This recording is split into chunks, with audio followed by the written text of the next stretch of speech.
নমস্কার, দেখছেন কলকাতা টিভি। আমি সুদীপ্ত রয়েছি আপনাদের সঙ্গে। শুরু করছি সংবাদ সারাদিন। প্রথমে যে খবরের দিকে নজর রাখবো, এই মুহূর্তে সাংবাদিক বৈঠকে রয়েছেন ব্রাত্য বসু। সরাসরি যাব সেখানে। যে 500 দিন হতে চললো আমার দলের নেতা, সর্বভারতীয় সাধারণ সম্পাদক, মাননীয় সাংসদ অভিষেক বন্দ্যোপাধ্যায়, তিনি বলেছিলেন যে 500 ঘন্টা হয়ে গেল, যে তিনি বললেন যে আমি আপনাকে যে কোনো জায়গায়, আপনি জায়গা ঠিক করুন, 500 ঘন্টা অতিক্রান্ত এখনো, যে আপনি জায়গা ঠিক করুন, আপনি আসুন, আপনি আর যে আপনাদের যে কোনো একজন প্রতিনিধি আসুন, যে আপনারা 21 সালের পর আবাস যোজনায় কোথায় বা 100 দিনের কাজে কি টাকা দিয়েছেন, হয় আপনারা শ্বেতপত্র প্রকাশ করুন, অথবা আপনারা যে 1 টাকাও দেননি সেটা আমি সামনে বসে প্রমাণ করে দেবো, চ্যালেঞ্জ করে আমি বলছি। তো কোনো উত্তর নেই, নিরুত্তর। এবং আজকেও একটা যাকে বলে ডাহা জুমলা, সেই মিথ্যাচারণ আজকে গোটা পশ্চিমবঙ্গের মানুষ শুনলেন। তো এটায় আমরা অভ্যস্ত হয়ে গেছি, আমরা ক্লান্ত এই মিথ্যাচার শুনতে শুনতে। এখনো আমরা আবার বলছি যে এরপর হয়তো 510 ঘন্টা যাবে, 520 ঘন্টা যাবে, 530 ঘন্টা থাকবে, ওইদিকে নীরব, এবং তুমি নীরবেই থাকবে, তাও আমি বুঝতে পারছি। কিন্তু যদি একবার সরব হয়ে অনুগ্রহ করে বলেন যে এই যে আজকে যে কথাটা বলেছেন যে 40 লক্ষ বাংলার পাকা ঘর পেয়েছেন, এইটার যদি কোনো সাপোর্টিং ডকুমেন্ট অন্তত একটা দেন, তাহলে আমরা বাধিত হই। আরো বেশ কিছু কথা উনি বলেছেন, সে প্রসঙ্গে আমি আরো কিছু কথা বলবো, কিন্তু এখন আপাতত কুণাল ঘোষ। ধন্যবাদ ব্রাত্য বসু, মাননীয় শিক্ষামন্ত্রী। দেখুন, প্রধানমন্ত্রী নরেন্দ্র মোদীর যে ভাষণ আজ আমরা দেখেছি, এই ভাষণ এবং ওনার উপস্থিতি 1 অমানবিক, 2 দ্বিচারিতা, 3 ভিত্তিহীন কুৎসা, 4 মানুষকে বিভ্রান্ত করার চেষ্টা, 5 অসদুদ্দেশ্যে মিথ্যাচার। এই 5টা ক্ষেত্রের উপর নরেন্দ্র মোদীর আজকের এই উপস্থিতি। অভিষেক বন্দ্যোপাধ্যায় বলেছিলেন আসবেন যখন শ্বেতপত্রটা হাতে রাখবেন, উনি রাখেননি। এবার বলছেন 40 লক্ষ বাড়ি। কদিন আগে কেন্দ্রীয় সরকার বিজ্ঞাপন দিয়েছিলেন, সেখানে লেখা ছিল 4,69,000 বাড়ি। কোনটা ঠিক? 4,69,000 বাড়ির অনুমোদন, টাকা দেওয়াও নয়, অনুমোদন বলতে আপনি কি মিন করছেন? 11 লক্ষের তালিকা তৈরি, আপনি বিজ্ঞাপন দিলেন 4,36,000 বাড়ির অনুমোদন, আজ বক্তৃতায় বলছেন 40,000 বাড়ি দিয়েছে। কি করে হতে পারে এটা? এ তো দিনের আলোর মতো স্পষ্ট। অমানবিক, কারণ ঝড়, প্রাকৃতিক বিপর্যয়, মানুষের প্রাণহানি, হতাহত, ক্ষতি, একটা শব্দ উচ্চারণ করলেন না। আমাদের প্রার্থী প্রচার থামিয়ে দিয়ে উদ্ধার কাজে চলে গেলেন। মুখ্যমন্ত্রী মাঝরাত্রে ঘটনাস্থলে, অভিষেক বন্দ্যোপাধ্যায় তারপর। কই সুকান্ত মজুমদার, শুভেন্দু অধিকারী, এরা তো রাজনৈতিক ভোট প্রচারের কর্মসূচি ছেড়ে, সুকান্ত বাবু তো মানুষের কাছে গেলেন না। শুভেন্দু বাবু রাজনীতি করতে গেছিলেন, মানুষের বিক্ষোভের মুখে পড়েছেন ওখানে। প্রধানমন্ত্রীর মুখে একটা শব্দ থাকবে না। অত বড় ঘটনা, জলপাইগুড়ির এবং কোচবিহারেরও কিছু অংশ ক্ষতিগ্রস্ত। এটা অমানবিক। মেকি দরদ দেখাচ্ছেন উত্তরবঙ্গের জন্য, মনের মধ্যে আসলে কোনো দরদ নেই। থাকলে প্রথমে ওই ভয়ঙ্কর বিপর্যয়ের কথাগুলো বলতেন, সেই পরিবারগুলোর কথা বলতেন, একটি শব্দ উচ্চারণ করেননি। দ্বিচারিতা করছেন, দ্বিচারিতা। বলছেন দুর্নীতি, পরিবারবাদ।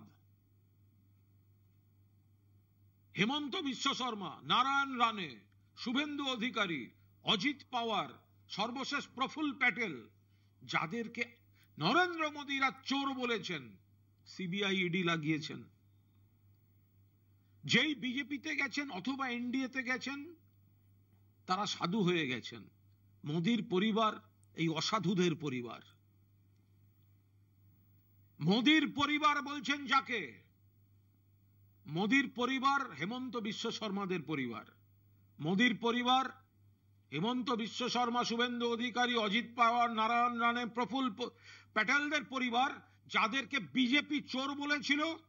এজেন্সির ভয়ে যারা মোদীর পায়ে পড়েছে এরা হচ্ছে মোদীর পরিবার। মানুষকে বোকা বানাচ্ছিলেন নরেন্দ্র মোদী। নারী উন্নয়ন, মহিলাদের উন্নয়ন, উত্তরপ্রদেশ, উন্নাও, হাথরাস, প্রয়াগরাজ, গুজরাট, বিলকিস বানু, তার ধর্ষণকারী এবং পরিবারের খুনিদের ছেড়ে দিল বিজেপি, সুপ্রিম কোর্ট ধরে আনতে বলেছে। এপাশে মণিপুর, মধ্যপ্রদেশ।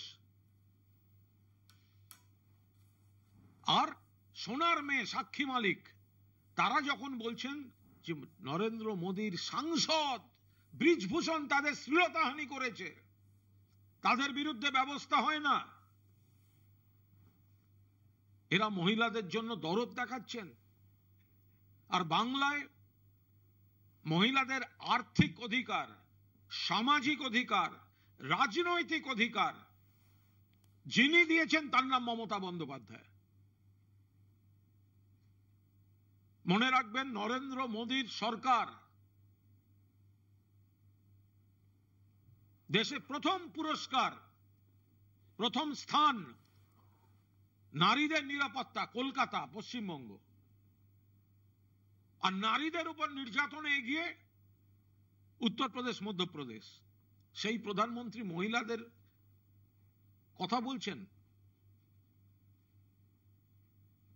ফলে আমরা আগাগোড়া যা দেখলাম, সিএএ নিয়ে তিনি একই কথা বললেন, মানুষকে বিভ্রান্ত করা।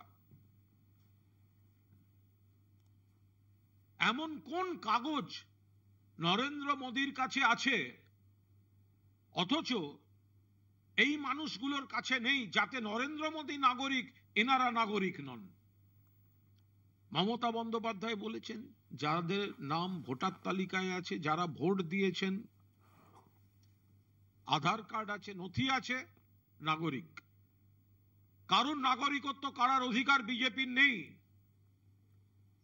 আমরা নরেন্দ্র মোদীকে পরিষ্কার করে বলছি, আপনার দলের কোন নেতা যদি সিএর ফর্ম ফিল আপ করে, তার প্রাথমিক শর্ত হচ্ছে নিজেকে ভারতের নাগরিক নয় বলে ঘোষণা করা, তাহলে তাদের ভোটে দাঁড়াবার কোনো অধিকার থাকবে না। সংসদে কেউ ভোটে দাঁড়াবেন না। বিধায়ক থাকলে অবিলম্বে বিধানসভা থেকে বরখাস্ত করতে হবে, পুরসভা বা পঞ্চায়েত থাকলে সরিয়ে দিতে হবে।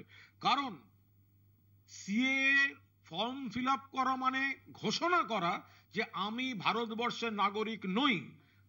আর যিনি ভারতবর্ষের নাগরিক নন তিনি ভারতবর্ষের কোন জনপ্রতিনিধি হিসেবে থাকতে পারেন না। মানুষকে ভুল বোঝাচ্ছেন নরেন্দ্র মোদী। আগাগোড়া আজকে নরেন্দ্র মোদী বলে গেলেন মোদী কা গ্যারান্টি, মোদীর প্রজেক্ট, মোদী বাড়ি করছে, মোদী টাকা দিচ্ছে। কি নরেন্দ্র মোদীর পৈতৃক টাকা দিচ্ছেন নাকি নরেন্দ্র মোদী? দেশের সংবিধানে এটা কেন্দ্রীয় সরকার, বাংলার হকের টাকা আপনি দিতে বাধ্য। মোদীর টাকা মোদী দিচ্ছেন। আমরা বলছি প্রতিটি পদক্ষেপে গরিব মানুষ, কৃষক, শ্রমিক, পরিযায়ী শ্রমিক, প্রত্যেকটি পেশার উন্নয়ন, প্রত্যেকটা জায়গায় মোদীর গ্যারান্টি মানে ভাঁওতা, আর দিদির গ্যারান্টি মানে রাজ্য সরকার মানুষের পাশে আছে, পশ্চিমবঙ্গ সরকার মানুষের পাশে আছে। ফলে আজ